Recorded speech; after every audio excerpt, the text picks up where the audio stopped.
dan memprediksikan kehancuran penghabisan mereka. Tetapi ingat, bagi Yesaya, penghakiman Tuhan tidak pernah menjadi keputusan akhir bagi Israel atau bangsa-bangsa. Dan itu mengarahkan kita ke bagian selanjutnya dengan rangkaian puisi-puisi yang menceritakan kisah dua kota. Ada sebuah kota yang angkuh yang meninggikan dirinya di atas Tuhan dan menjadi jahat dan tidak adil. Kota ini adalah model manusia pemberontak dan digambarkan dengan bahasa yang dipinjam dari uraian Yesaya di awal tentang Yerusalem dan Asyur dan Babel yang disatukan. Kota ini ditetapkan bagi kehancuran dan suatu hari kelak akan digantikan dengan Yerusalem baru, di mana Allah memerintah sebagai raja atas umat tebusan dari segala bangsa. Dan di sana tidak lagi terdapat kematian atau penderitaan.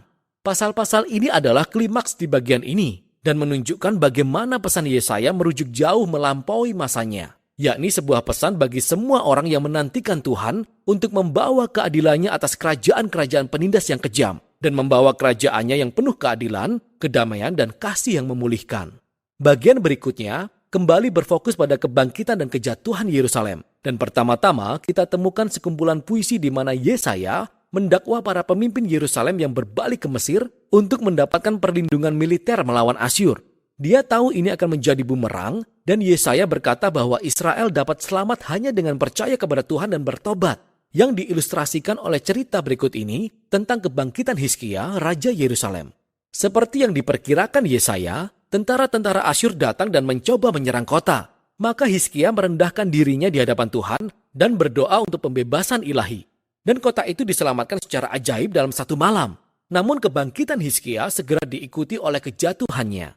Jadi dia menyambut utusan Babel dan coba mengesankan mereka dengan menunjukkan semua harta benda dan bait suci dan istana Yerusalem. Jelas ini merupakan sebuah usaha mengadakan aliansi politik lainnya untuk mendapatkan perlindungan. Ketika mendengar hal ini, Yesaya menentang Hizkia karena kecerobohannya.